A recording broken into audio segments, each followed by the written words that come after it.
So I ended up going to my AD to bring him a bottle for thanking him for getting me a new watch. And I ended up getting a new watch, and Cookie ended up getting a new watch. I got a new watch. I got a new watch. She got a new watch. I got a new watch. She got a new watch. I'm your host, Richard Prophet. This is the Prophet Rolex and Real Estate channel. I am the last dragon, and to be continued.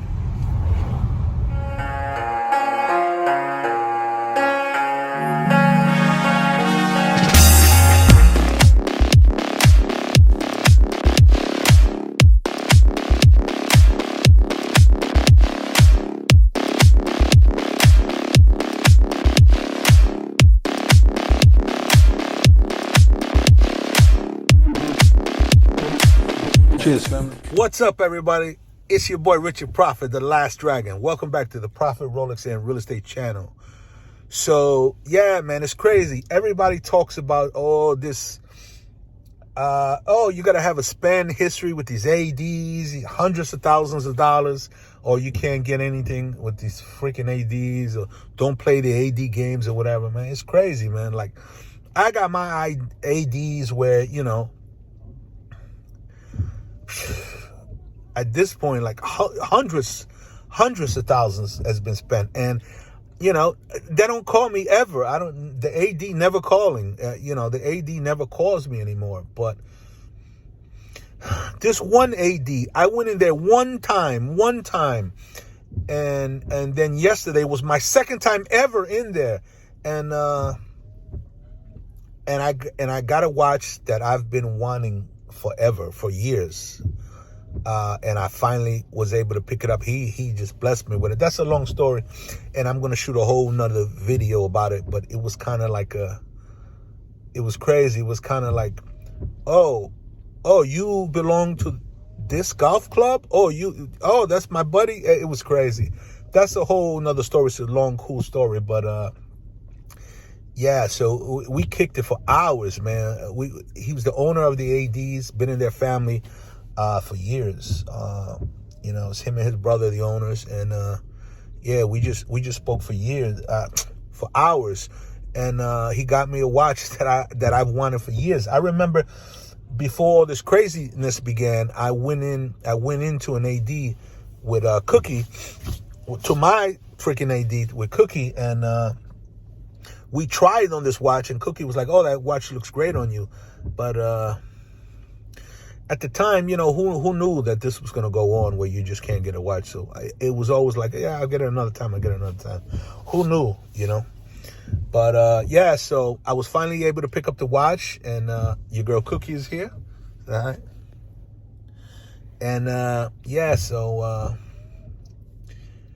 I was finally able to pick up the watch, and during our conversation that day, he let it slip out about the scotch that he loves. He also loves Cubans. He loves scotch. So he let it slip out about the scotch he wanted, and apparently this particular bottle is hard to get.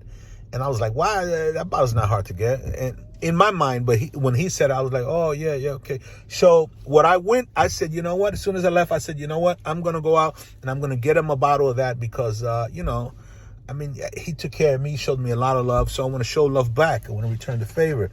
And I just, when somebody helps you, does something for you, you got to reciprocate and show love back. So I went out, I went to the place where I always get my bottles of scotch at, and no, we don't have that. What? We haven't had it since last Christmas. What do you mean you haven't had it? Okay. So I went to my second go-to guy. Oh, no, you can't, we don't have that bottle. You can't get it. What do you mean you can't get it? So apparently this bottle of scotch is super hard to get, and it's actually allocated, believe it or not, allocated to the liquor stores. So it's like, it seems like everything that I like, every circle that I will run in, everything is allocated, right? It's crazy. So, so I went to my two go-to guys. You can't get the bottle. So then I started thinking, you know what? If they're allocated, that means every liquor store is going to get them, right?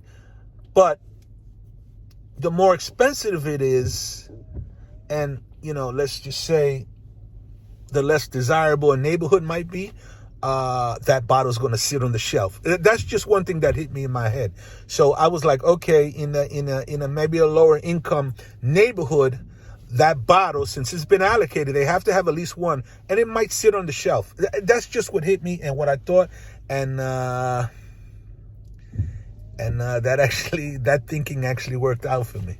All right, so I was able. I kind of went in the hood, and look what I got. I'm gonna show you what it is. Macallan 18. Macallan 18. He says he loves Macallan 18 and he can't get it. And this is not the double cast. This is the original. So I'll show you what's crazy about this bottle. Check this out. Hold on. Let me just hold this real quick.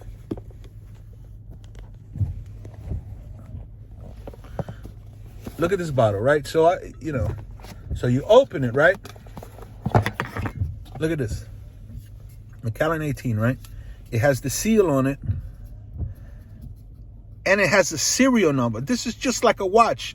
This is a bottle of scotch with a serial number on it. I thought that was kind of cool. So yeah, so this is the bottle. It's expensive. Don't think this is a cheap scotch.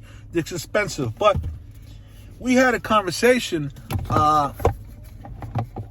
my new AD and I. Well, he's actually my friend now, but how do you put this back in?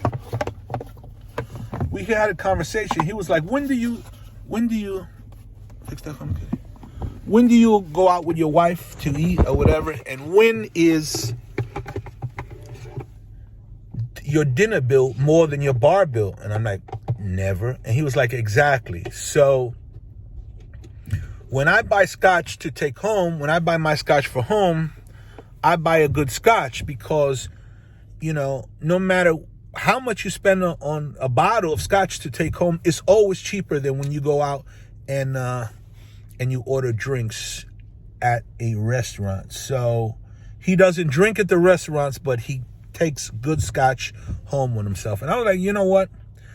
Or he'll have one glass at the restaurant and just have, the rest at home with a good bottle. And, this is a wealthy guy. So, it's that he can, but it's just that, you know what I'm saying?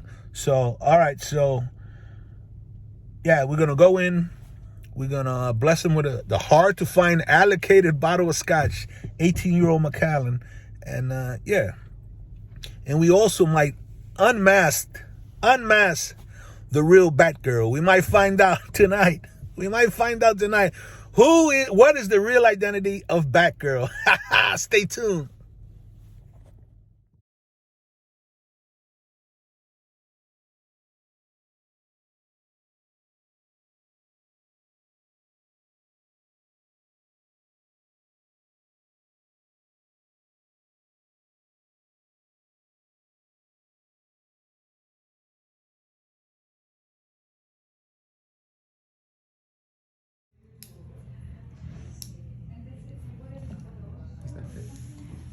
Oh, I see. Yeah. So it fits a little more loose. Yeah. Where do you But I have see. It's in the middle. So from here, we can make a micro adjustment tighter or looser. So if you want it to be slightly tighter, we can, but being a little bit loose. Yeah, we are back. We're back, man. Listen. So I got to the AD, and I was gonna turn on the camera. You know how I do my undercover series and all that, but like I took Cookie there, your girl Cookie, and he just showed me so much love when I walked in the door. It's like, I felt like, we're friends now. We're not friends. Like, he's the owner of the AD. He's a family business. He's not just works the AD and not the manager. He owns the AD. So he took time out of his busy day and he showed us so much love and dealt with us personally on a personal level, man. I just, for me, loyalty is everything. Your word and loyalty is everything. So if I would have turned on the camera I would have felt like I was violating our friendship, because we're friends now. And I just, you know, I mean, I've got friends in my own life that we were friends since 4 years old. But you know, once you cross the line and you were disloyal, I can't be friends with you anymore, man. No matter how much, you know, I loved you or whatever. But before, you know, I used to take a lot of crap, but now at this age and how far we've come, I'm just not going to tolerate any disloyalty. So you show me disloyal, I get rid of you, and I'm done. No matter how much, you know, it might hurt or whatever. But anyway, yeah. So going in there, I took him the bottle, and I really wanted to turn on the camera. Man, he was dropping some jewels. This could have been some only the initiated jewels, but you know what? I felt like I would have violated our friendship, my loyalty, by doing that. So I'm just gonna tell you a lot of the things he said. So he took us downstairs, showed me his personal office, showed me their bar. They got a bar in there for like you know, the Rolex representatives when they come from Geneva. He's got the best setup. I'm telling you, I've been to Rolex ADs all over the world. I'm sorry, all over the United States and Puerto Rico. And he definitely has the best setup that I've ever seen. And I told him about it. And yeah, and he's one of the guys with one of the four that has a super room. And he actually has the biggest Rolex VIP super room. And you know what I also learned today that we didn't know? The Rolex architect is a woman.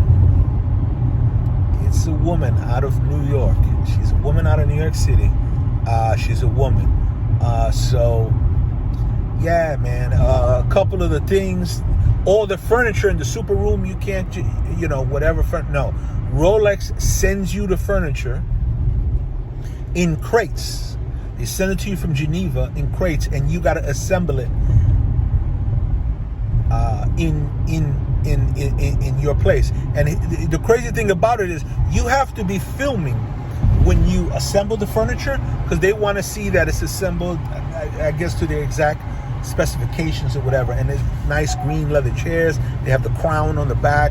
Everything is uniform. Even the bookshelves, it had you know, one little thing, it had 3 books, and he said that if you go into the super room in Dubai, you go in and it's the exact same books on the bookshelf.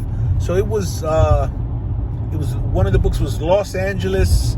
What were the other books, Cookie? Los Angeles. No, it was California.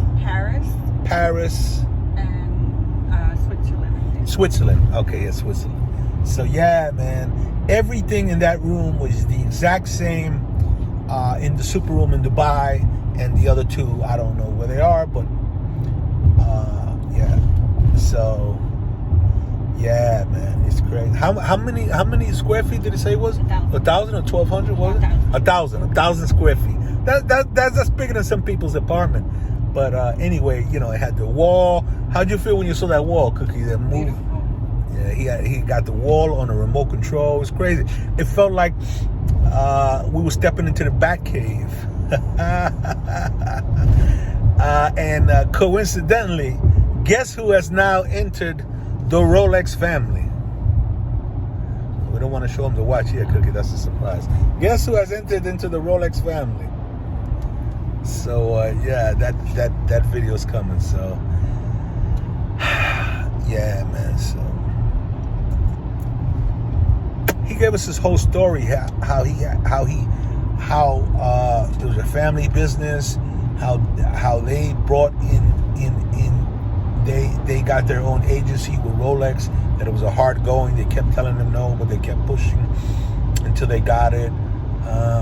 Yeah, so it's like I always say, you can't fail at anything. You can only quit. So, right, if you keep trying something, trying, eventually you'll get it. So that's his story. They already had a jewelry business for years, generations, but they didn't have the Rolex AD, and now they got it. He was the one that started the Rolex AD, and it's a legacy. That's something that, you know, your children, your grandchildren, and it keeps passing down. Rolex AD is legacy. So he actually, you know, yeah, it kept the line going, kept the lineage going. That's a legacy move, which I try to instill in all my investors or my friends or my, you know, everybody. I say, you know, we want to make legacy moves. We don't want to just make little investments and flips or whatever. We want to make legacy moves. You know, you know, you're older, you don't have to worry about, you know, this and that. You know, I mean, shit. Who wants to be 65 years old with a Spock on, saying, "Hi, good afternoon, how you doing? Welcome." You know what I'm saying? Because you can't hit that reverse button. You know, that's the thing. You can't hit that reverse button. So anyway, man. Yeah, so we built a relationship now. We will definitely be drinking some scotch together. Oh, so the bottle, the 18-year-old bottle of scotch, a Macallan scotch, I found out why it's so hard to get. I don't know if I mentioned this before, but these bottles are actually allocated. They're allocated to stores.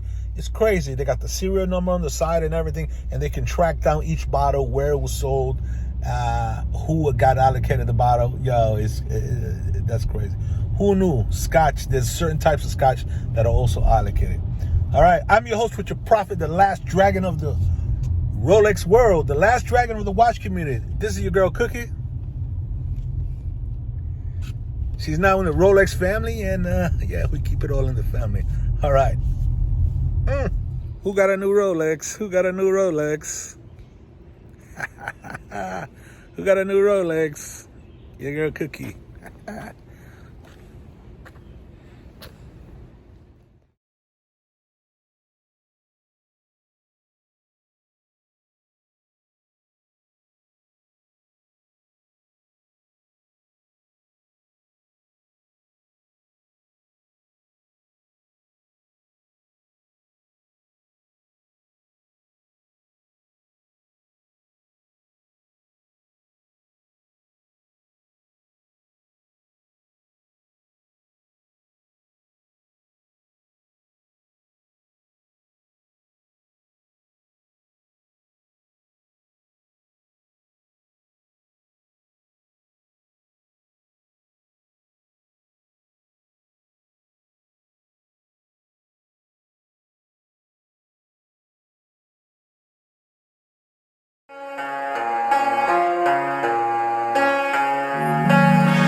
Cheers, family.